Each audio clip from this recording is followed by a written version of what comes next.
Hey everybody, how are you doing?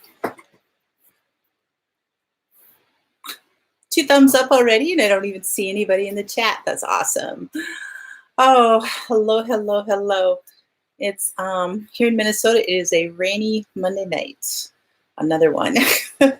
So, hello, I'm Kathy at Northstar Prepsteader in Minnesota. If you are new to my channel, I really appreciate you coming to my lives.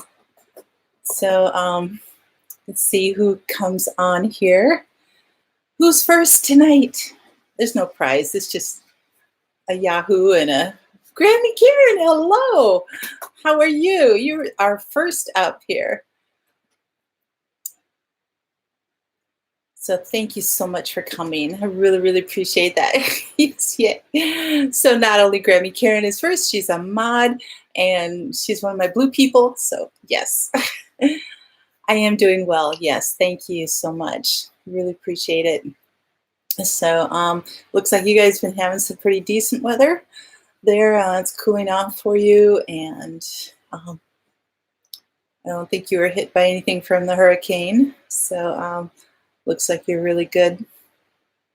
But so anyway, my goodness, beginning of September already. I mean, like September 9th. We are already, what, 1/3 of the way through the through the month. I can't believe it. It's just going so fast. Going too fast. But oh, you're back to hot now. Oh, that's too bad. I'm sorry. It'll might help things grow, but hopefully it's not too hot and it won't be for too long. So, oh, good. It's gonna be short-lived. That's good. Yeah, kind of this time of the year where things are up and down. The hot and cold kind of ebbs and flows. So we have been below normal temperatures. Surprise, surprise. Yes, we are. I think today we managed to hit 60. Otherwise, it's been in the 50s and raining all day long. So I actually had to put the furnace on last night and get a little heat into the house. It was down close to 60 in the house, and yeah, and that's just a little too chilly. And when there's no circulation, it's raining, I have to keep the house closed up, the mustiness starts and everything. So it helps if I can run the furnace a little bit to get that chill off, and help dry up the air a little bit too. So that really helps. So anyway, I see that there's other people here. Hey, Eli, thank you for coming. Hello. Hey, Judy. Hi, how are you doing? So thanks for coming. You're becoming a regular. That's fun. Oh, that's fun. So, how things going for you, Eli? Let's see, you are. Where are you again, Eli? I don't have you written down. For some reason, I'm thinking either Missouri or Arkansas, but I'm not sure. So, hey, Anna, hello. And Paul, hello. Oh, okay, yeah, you had to, I can imagine up north there. So Whitetail Hollow Acres is like 5 hours north of me. So yeah, put the furnace on a little bit. So, so Mims, boy, did you get some seeds, huh? That was quite a haul. That was very generous of Chris to send all those. Definitely. Definitely. So that was that was wonderful. For those of you who don't know or didn't get to see it, Single Dad Homesteading, who's Chris, had been blessed by Baker Creek Seeds with, what did he say?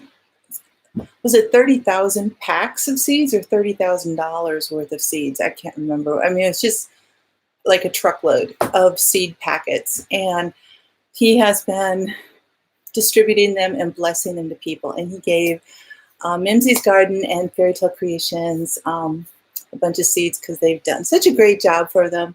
So it was so great. Oh, that's right, Eli. Okay. I'm trying to keep track of it so I don't sound like I'm just going back, $30,000 worth. Oh, and tools. Oh my goodness, that was great. So anyway, he gave some to Anna and Jen, and so they opened up the packages today, and that was just really fun. I know it's, when I had the Self-Reliant Roadshow come and I got that set of seeds, it's like I have enough to last me at least 10 years, and that was just a small amount compared to what you got. So oh, um, Eli, we know what you're dealing with out there, because we've got regulations here in Minnesota too. So we we totally understand you, you and all the others from California who are dealing with all that stuff. So not a big deal. So anyway, so you're going to definitely be sharing seeds and saving for. That's so great. We've got all of these great varieties and all these beautiful new things to be able to then continue to save the seed when you're planting and growing, to, just perpetuate them and to continue keeping them going. That's just going to be fantastic. Anna, what was the most unusual seed packet that you got, that you think of, that you think is really unusual? Because they have stuff from all over the world. So I was just wondering, that was the most unusual or the most you're excited about, if that's the same one and the same, or two different things. So, hey, getting started on homesteading. Hello, how are you doing? Thank you for coming. So yeah, it's cold and rainy here. So, not cold as much as like some other areas, but it's upper 50s Fahrenheit. So yeah. Oh, well, that's good. That's good, Eli. I'm glad that you'll be, I know it's kind of hard to leave the area that you've lived all your life. So, but, if it's going to help you out and help out your family, that's going to be great. Hey, Leanna. Hello. Thank you for coming. So glad you could make it. Thanks, Karen. I appreciate that.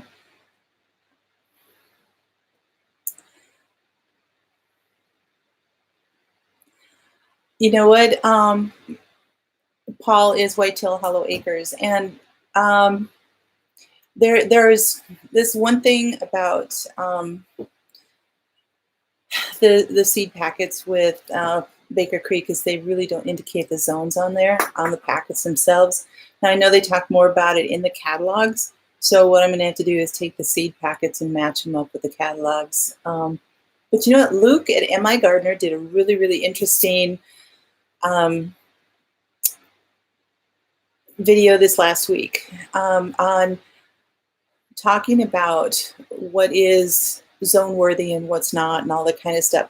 And he said really only zones, and growing things for zones really apply to perennials, not so much to annuals. Now annuals, I know for us, because we really only have like a 90 to 100 day growing window.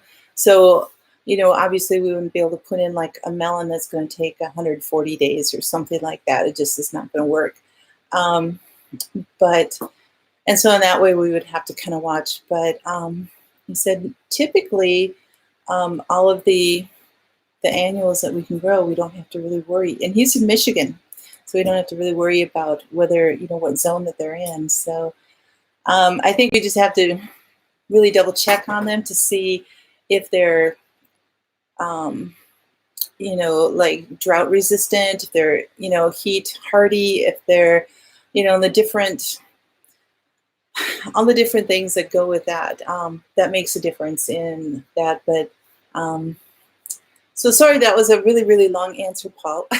But I have to do a whole lot of checking into that, and I have not had time to. That's kind of a winter project, I think. So, hey, Pete's Little Homestead. Sorry, I'm getting a little behind on here. Yeah, we're getting a lot of rain. there were some crazy radishes and pumpkins or squashes. One pumpkin gets up to 1,500 pounds. Oh my goodness. That would not do in my raised beds.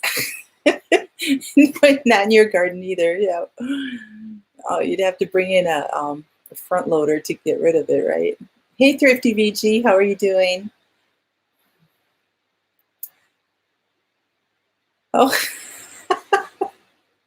Eli. Well, thank you for hitting it 47 times. Huh? So Anna, you said according to in my gardener, states, zones don't matter, just growing times. Yeah, the growing times, like how long your growing season is, and for that. But the zones matter for perennials and how cold it ends up getting. So that's the part.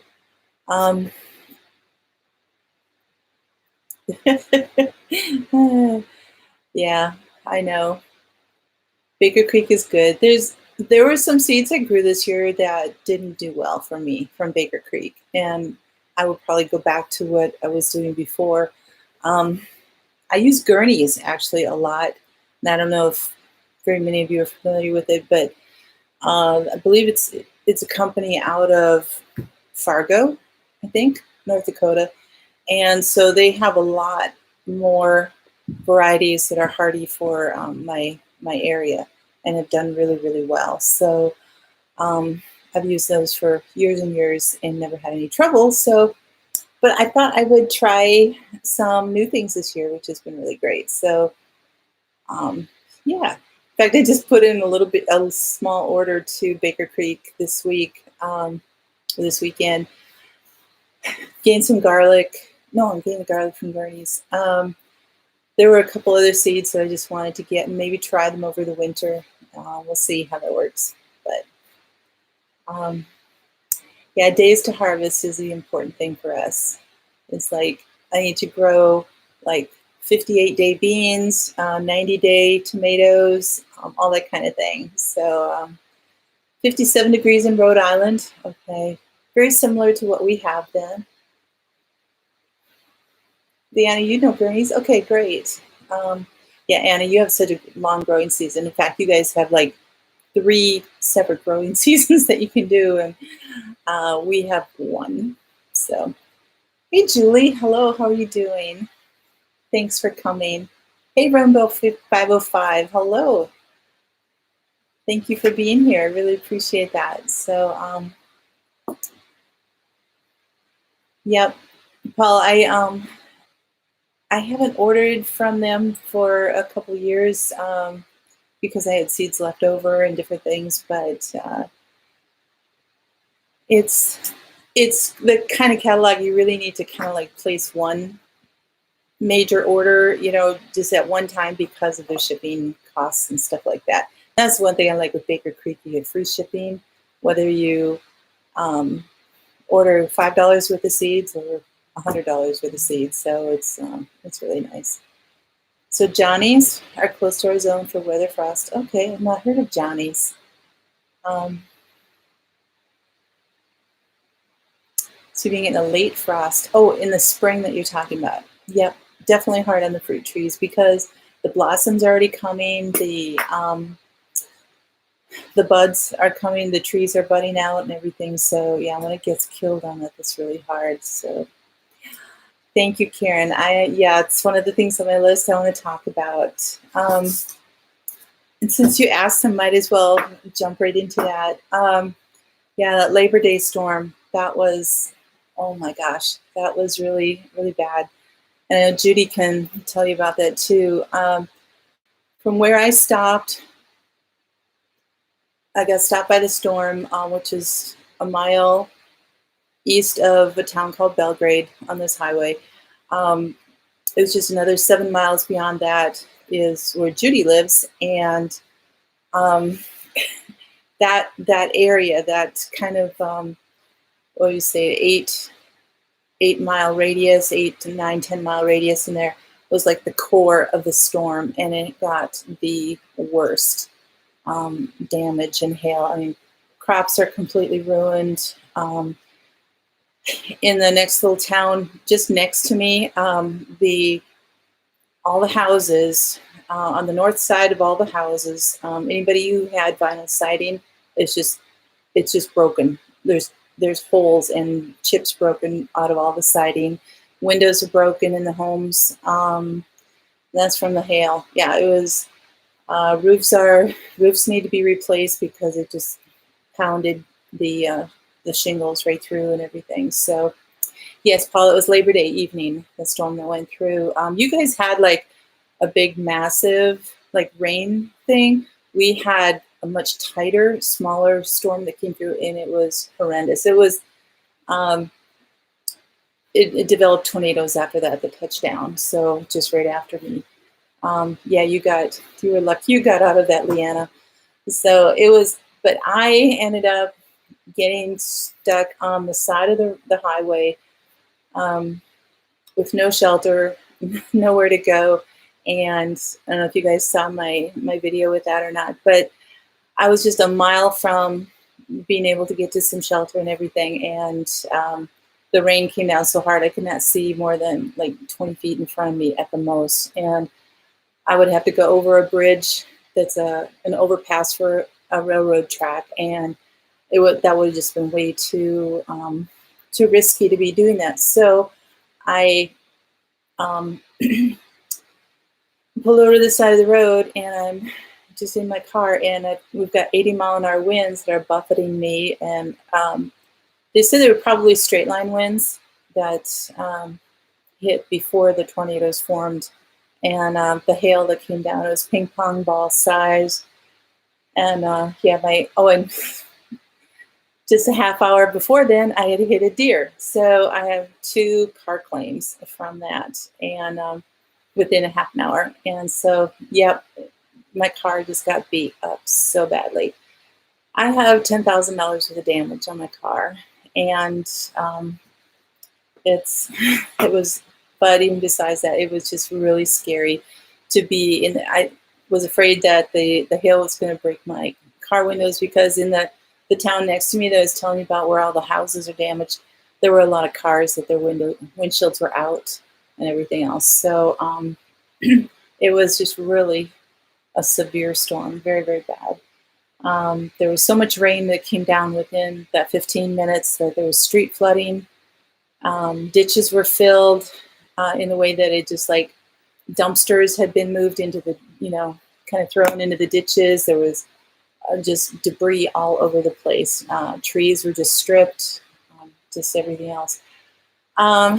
Rainbow 505, no, my car wasn't totaled. It's actually worth more than that. So I'm still waiting to hear from the insurance company and if they'll cover everything. Hopefully they will. But my situation is that there's a $500 deductible for each of the 2 claims. So all of a sudden, I've got $1,000 I've got to come out of pocket with. And so I was just wondering, you guys, I do sell these shirts, and like for my channel, and then for my CD.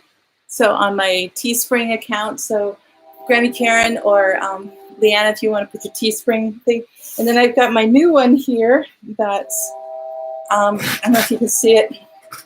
It's, I eat local because I can. And it's my own design.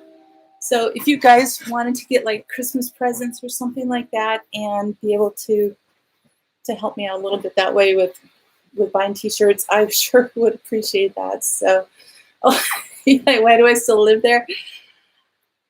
It's, I grew up here. It's home. It's Minnesota, despite its challenges with the climate and the weather and everything, it's still an incredibly beautiful, beautiful place. I mean, it's like, I don't know. It's, Judy, help me out with that if you're still there.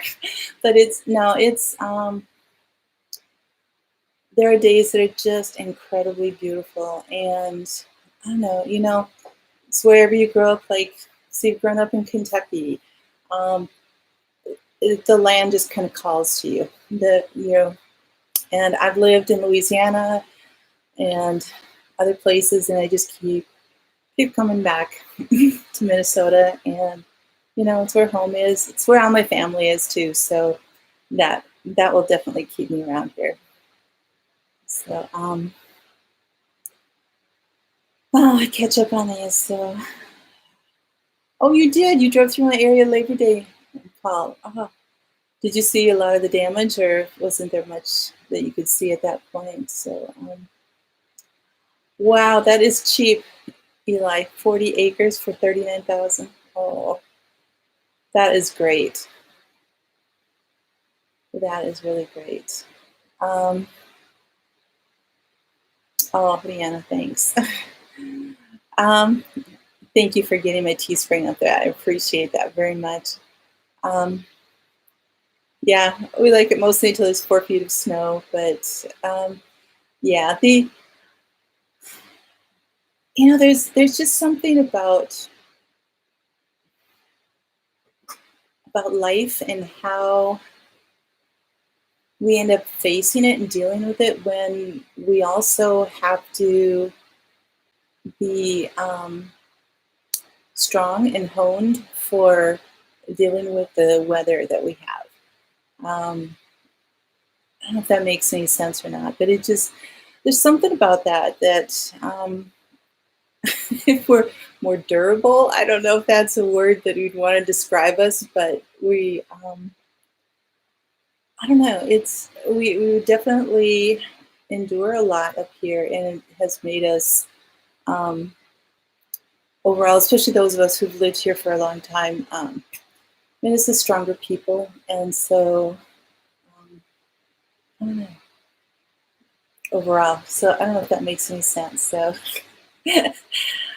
that's true, Judy. Thanks. Man, that touch so. Paul, there are a few things we could do without it's like, Lord, if you could just wipe them out of the state, that would be great. Mosquitoes, wood ticks, yes, those are two.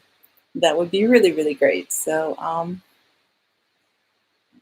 not old and tired yet. So, oh yeah, are Eli, are all of you grandkids in California yet? Then and Arizona's not all that far away. So hey, Bev, hello. Oh yeah, Minnesota, nice, and change of seasons. Yeah, the people here are fantastic. They really are, and it's oh,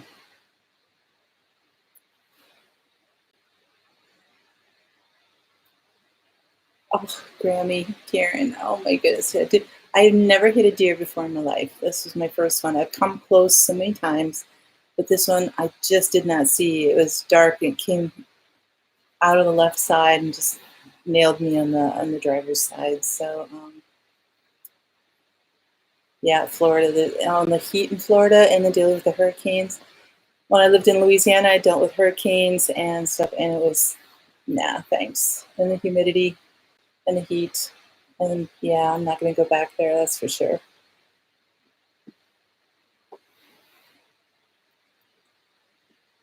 Well, Paul, that'll make them a really short season, won't it, if the mosquitoes just hatched? Yeah. The deer and dark is never a good combo. No, it isn't. So, but I got to show you my apple haul here. It's going to be kind of a show and tell day here. Oops, I need to get my cord. I forgot it. So this is my apple haul. Well, actually about half of the apples that I have, but this is my biggest one. And then these are the other three, but you can see where the hail was already nailing these and getting the tops of them. So I picked these off the tree after the hail. Now the squirrels got about 3 or 4 of the apples, and I think I have maybe 4 little itty bitty ones left on the tree. But from 3 trees, this is my apple haul this year. I just thought I'd show you guys. Like last year, my trees were so loaded they were breaking and everything. So sorry, I gotta walk with you. I have to get my power cord. I forgot to get it before. So woo, flash my glasses here. Sorry about this, guys. I thought I was already set.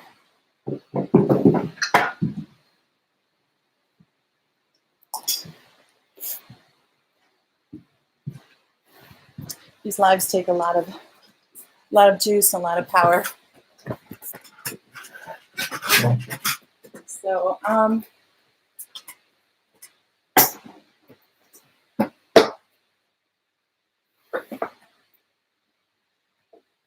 hey Joey, hello, how are you doing? Thank you for coming. So yeah, Thrifty VG, when I lived in Louisiana, that's what they had to do too, was they sprayed for mosquitoes all the time. That's where I'm at, they don't spray. First of all, I'm in too small of a town for the town to pay for that. And we have farms all around, so you know, it doesn't really pay to do that.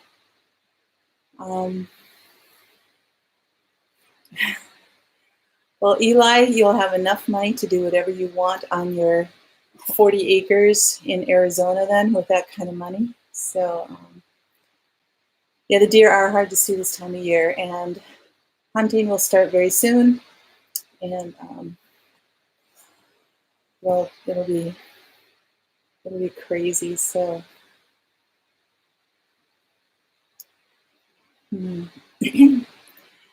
yeah, Rainbow 505. It's definitely an off year this year, but this one actually looks pretty good. And these are off of my Connell Reds. My Macintosh didn't produce at all. My Harrelson, I think maybe had 2 apples that either dropped or the squirrels got them. They liked my apples. They'll climb on the tree and just dangle and grab one, and then they'll take 1 or 2 bites out of it and then leave it on the ground. Just a waste. And I don't know why for my apples. I thought they liked nuts. That's crazy. But yes, Thrifty VG definitely kills a lot of the bees. So beef butchering coming. That's another thing for a lot of the homesteaders that's coming up. Absolutely, is the butchering. So on that note, kind of my subject for tonight, I have more show and tell stuff too here, but I want to talk about freezers because, you know, with all the harvesting everyone's doing, and all of the preserving, canning, everything that's going on. So many people are talking about, well, I'm putting it in the deep freeze, and I put it in the deep freeze. And I just started thinking, and it's like, is that just an expression for your part of the country, or is it a definite thing? Or, you know, it's like, you know, it's certainly an expression I used to hear when I was a kid, but I haven't heard it for a long, long time.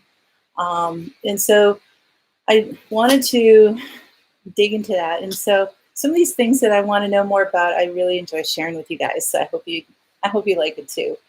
But anyway, so yeah, all the different terms throughout the country, and wanted to figure it out what it was. So if you're considering getting an extra freezer for all of your food, all your produce, especially with butchering coming up and all this kind of stuff, this might help you to figure out what you need.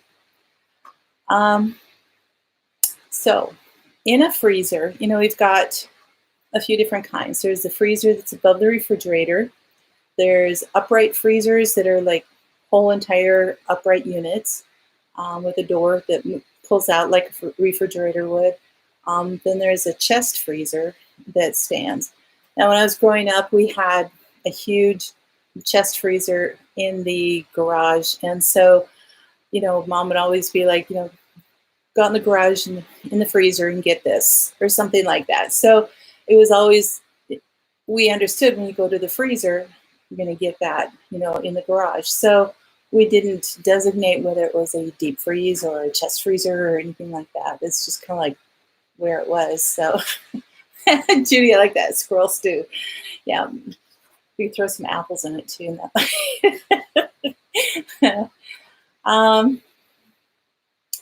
So anyway,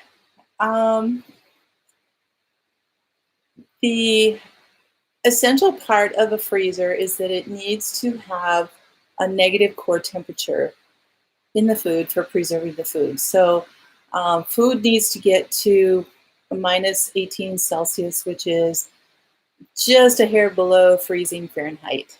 And so that core temperature, so it can get frozen, colder around it, but that core has to be at least at that temperature, preferably lower.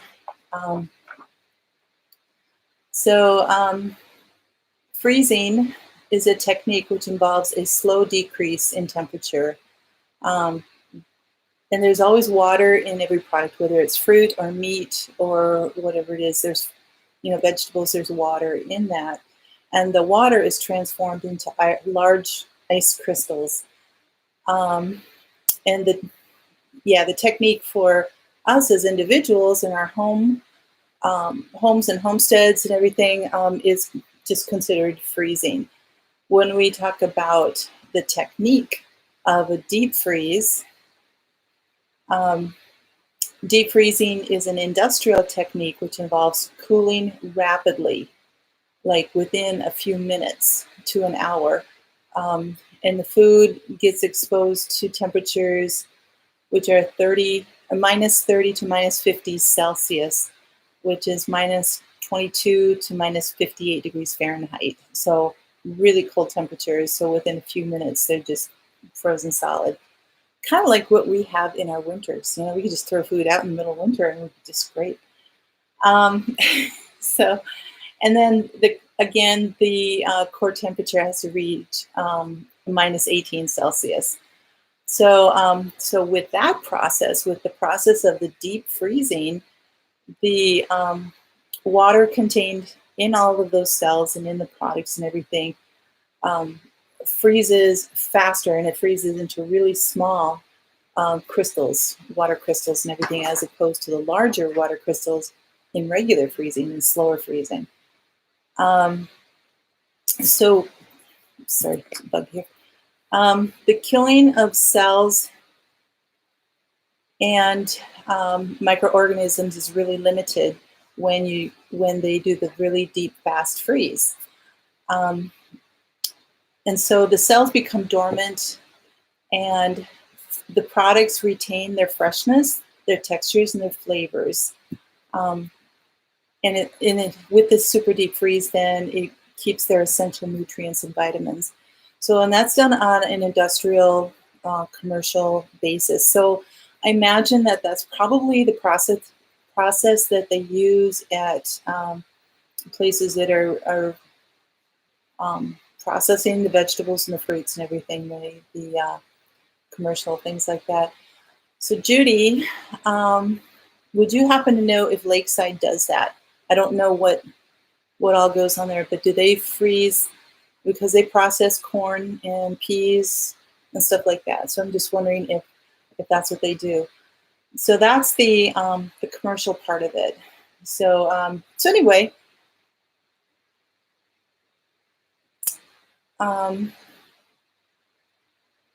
so it ensures optimum efficiency, and so again, probably just very large commercial equipment. But today's term, when we talk about deep freeze or deep freezer, is the chest freezer that sits on the floor that you open up the lid horizontally. So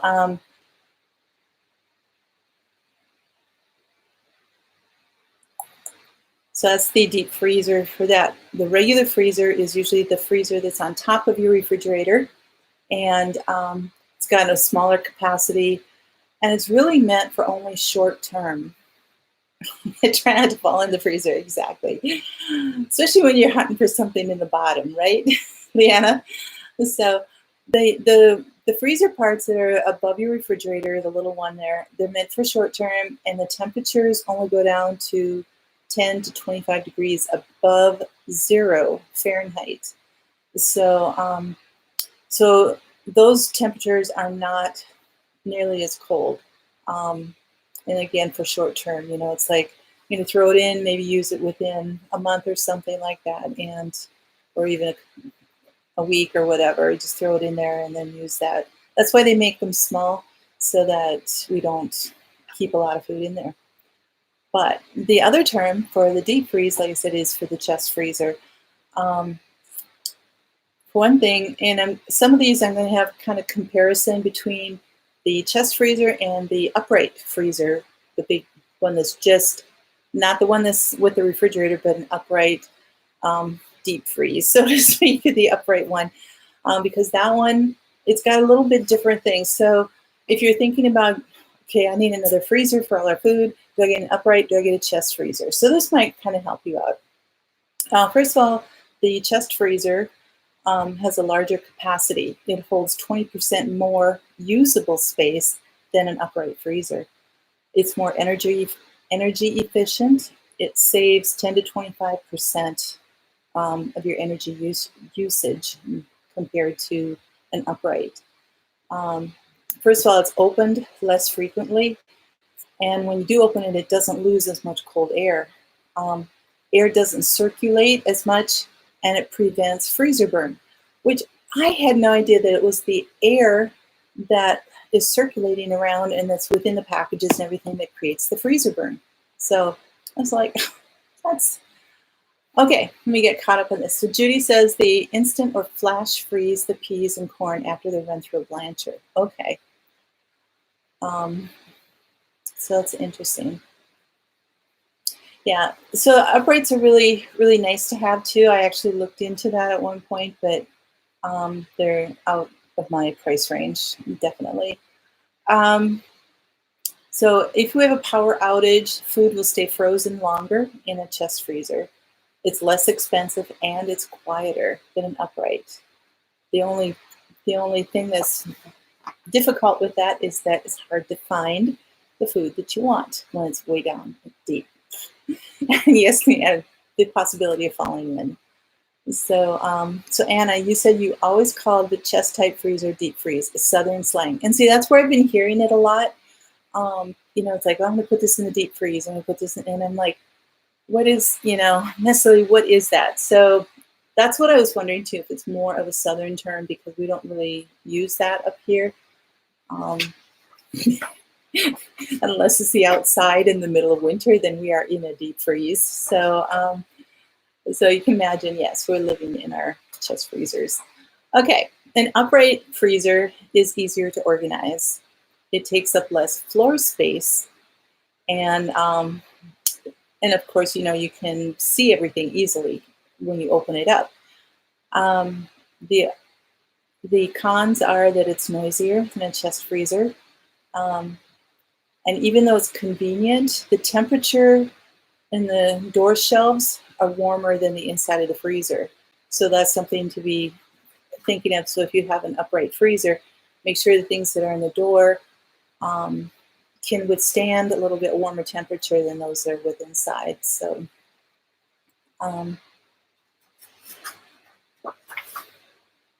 okay, get caught up on these. So Leanna says, no bar, customer pays you the price for hanging weight. Okay. So Grammy Karen said chest freezer, that's what you like. You prefer that? Okay. Yes, it is generally less expensive. You're right, Anna. Absolutely. And moisture causes freezer burn. Okay. That's interesting. So you've only had an upright, Karen. It broke and lost all the food, so you don't freeze anymore.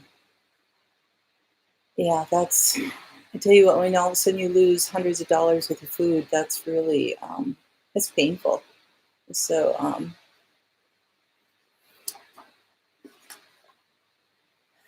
yeah. So your brother just gave you an upright freezer. Oh, that's cool. Oh, that's great. So these are just some really good things to think about. And, you know, also that I've always been told too, that if you don't have enough to fill your freezer, make sure you put in like ice cream buckets of just water, you know, and freeze into ice chunks to keep the temperature cold enough in there so that the food itself isn't trying to retain all that cold and everything. So, so that really does help. Hey, Connie, how are you doing? Thanks for coming. So here's some other fun things. Well, first of all, An upright freezer generally is frost-free. Certainly the one above a refrigerator is frost-free, but an upright generally is frost-free too. And what it does is it routinely defrosts once every 24 hours. Chest freezers generally are not frost-free. So you do have to empty them out every couple of years or something, and either let it defrost on its own by letting it warm up, and let the frost all melt off of there. So Mims, you said one good way you like to organize a chest type freezer is color-coded reusable shopping bags. Oh, that's a great idea. For example, red for red meats, yellow for chicken, green for veggies. You are so smart. That's so great. Thank you for that that idea. That's really, really good. I have different like wire baskets in there that I try to keep like all the chicken in one, but you know what? That doesn't last real long. So now to determine what size you might need, because it's like, how do I figure out how big of a freezer I need? Do I need a 10 cubic foot? Do I need a 12 or 15, whatever, for your size family? Hey, Dave, hello. You are late, but it's okay. We love you anyway.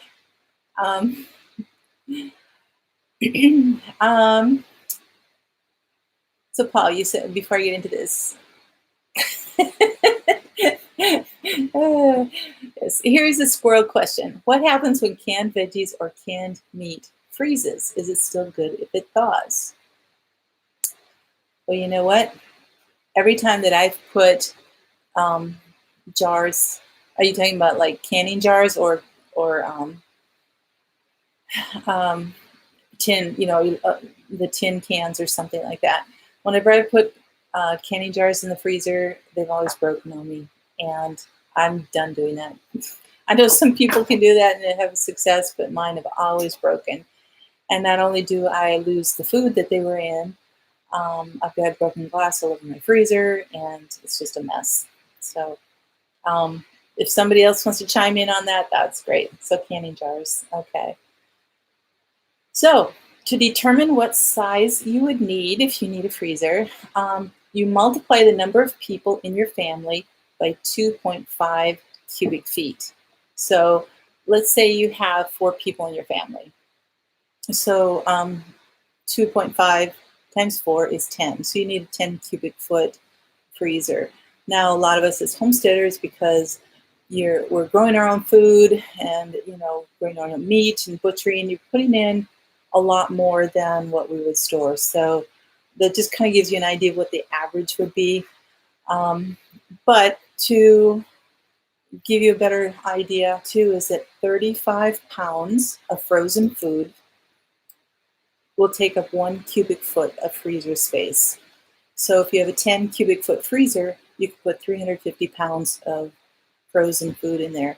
Now, if you're putting 400 pounds of meat up, of chicken and pig and all that kind of stuff, that's not going to fit in the freezer.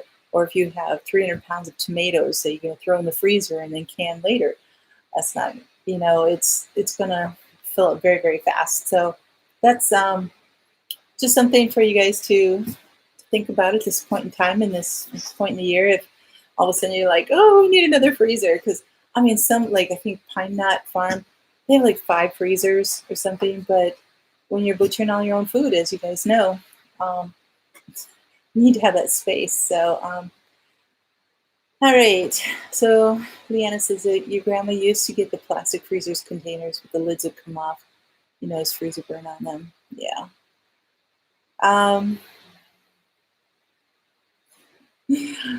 Hey, Nathan, how are you? Thanks so much for coming. Really appreciate that. Thanks, Karen. Really appreciate that. So it was, I just figure that if there are things that I have questions on and I need to figure out and I want to know that's going to help me, it just might help somebody else too. So, so anyway, yeah. So a couple other of my show and tells. Hey, Piney Haven Homestead. Hello, thank you for coming. I really appreciate that. I am doing video on this, but I just wanted to show you. These are my dehydrated paprikas. So they're at this stage right now because I still have to grind them up. And I'm trying to decide if I should get a separate spice grinder, because the one I use right now, I use for cinnamon and stuff like that. I don't necessarily want my cinnamon to taste like paprika. So, and cayenne, and yeah, it might change the properties of my baked goods a little bit, I would think. So anyway, these are my paprikas that I grew and dehydrated, and I'm going to grind up. So Dave, you're doing 20 pounds of tomatoes that you have in the freezer, and you put the sauce. Yeah. So Dave, you said you were going to try my process. Do you think you still are? So Rainbow 505. Yes, you need more than one freezer. One for meat, one for veggies. The deep freeze is for meat now, and upright for buggies and soups. Do you make buggies? Are you meaning veggies? Buggies. So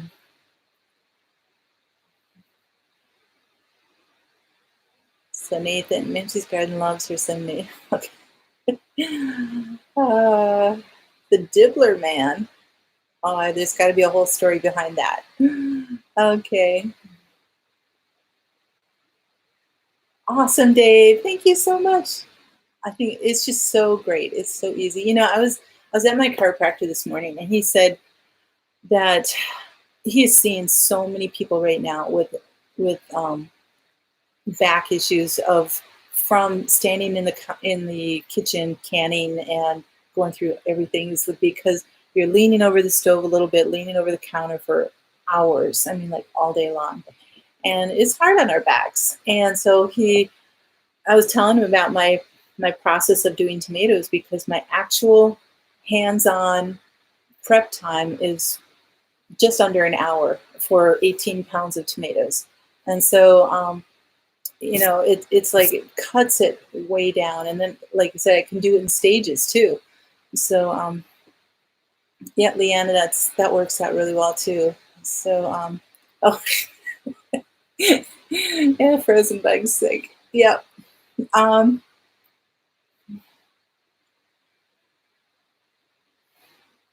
So there's a good conversation going on here, guys. You're doing great tonight.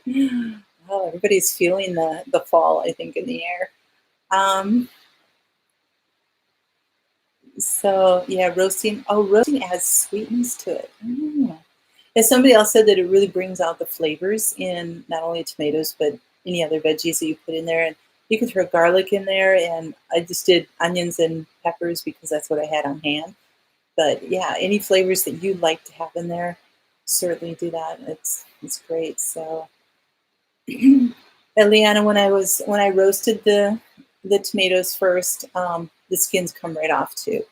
So, but you know,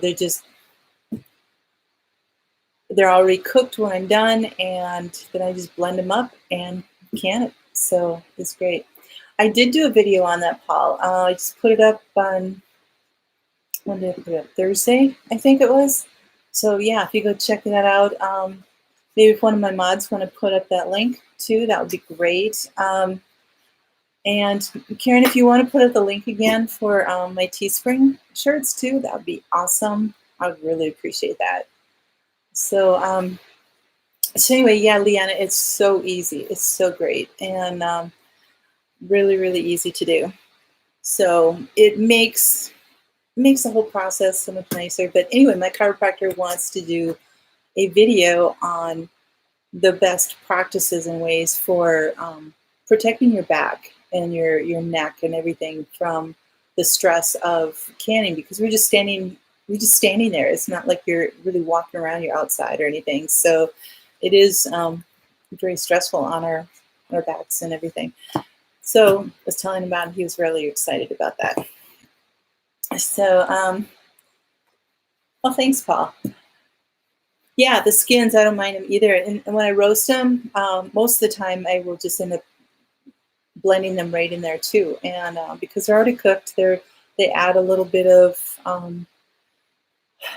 like you said, fiber adds a little bit of density to the sauce and everything else. So you'll roast, peel the skins, and then mill. Okay, very good. Because you don't like any of once you put them in a blender, there's very few seeds at all that even show up. I mean, every once in a while there'd be one, but boy, when you've got it in a sauce or anything, you don't even notice. Oh, yeah, Paul, sanding would definitely do it too. So I've been going through my canning books, and which I'm sure a lot of the rest of you have too, and finding recipes that I want to do. So I just want to show you the books that I have here for canning. So one here is the Prepper's Canning Guide. There's no pictures or anything. It's pretty basic, but it's got some good recipes. So what I did is go through it, and I wrote down like a few that I want to try, like apple spiced pork chops, sweet and sour chicken, beef burgundy. And those are the things I want to can this year. I want to try to get some really good meals actually canned rather than just straight chicken or beef or something like that. So not that I'm going to try all these in the next couple weeks, but through the winter, I think these are going to be great. And of course, the brand new Ball Canning and Preserving book. So this is everybody's showing the other picture that they have, but that one's from like 2006, I think. And this one, if I can find the page on here, this is 2016, so this is 10 years newer than the other one that's in there. So, hey, Southern Blessed Homestead, hello, how are you? Thanks for coming in. So, oh, yeah, Eli, that would. So you have to make sure that they're all out of there. So, then I have the Organic Gardener, or the Organic Canner. And again, it's just kind of like homemade type of recipe books and stuff. But she's got jambalaya, chicken cacciatore, goulash, a bunch of different things in here. So things that I want to try.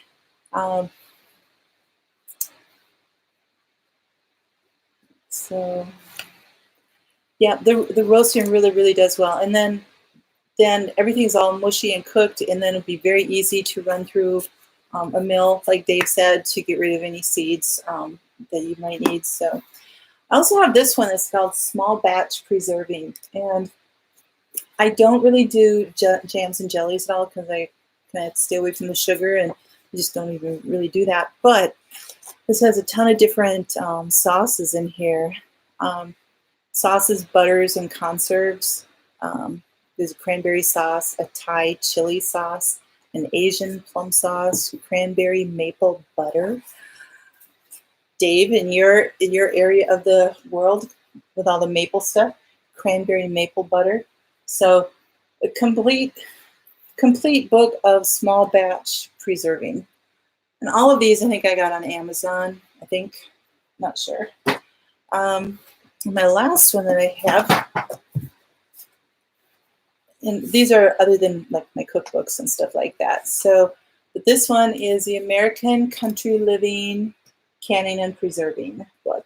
Now this one's hardcover. It's not very thick, but I just had one in here. Is carrots with mint in it, which I have a lot of mint and I have a lot of carrots. So, but she's got like gorgeous pictures in here and stuff like that. So it's kind of fun. I'm kind of a visual person, as I'm a designer. So I kind of like that. So anyway. So Anna, you said awesome books. I was gifted the Amish cat. I know, it looks so great. Oh, I would love to get that book too. That's just so incredible. I'll have to put that on my list here. So Paul, your wife Patty, spelled the same too. Okay. Patty, oh, which one of you is Patty? Oh, Southern Blessed Homestead. Okay, thank you. I keep a list here so I get to know who everybody is. So that is all for my show and tell tonight, guys. So thank you so much for coming. And but so we've got a couple minutes here. I want to make sure everybody can get over to Stivers, and I don't know if Big Family Homestead is still on or not tonight, but anyway, so we read a couple more of these here. Yep, garden books are really good. So, hey, Stringfields Ridge Farm, thank you so much for coming. I really, really appreciate that. There are a lot of great patties out there, absolutely. So you just got in from work. Anyway, yeah, I made it through. This last week's been pretty crazy, but thank you for coming, though. I appreciate it. And we're just going to be getting off here. So Big Family is live tonight. Okay. So, guys, I'm going to let you go so you can get on to these other shows and these other lives. But thank you so much for coming. I really appreciate it. And y'all take care. God bless. And always have hope in everything. So we will see you all next week. Bye-bye. Oh, wait a minute. Next week, I'm going to be at a baseball game. Sorry, at the Twins baseball game in Minneapolis. So I won't be on Monday night. So just to let you guys know, I'll see you all next week. Bye-bye.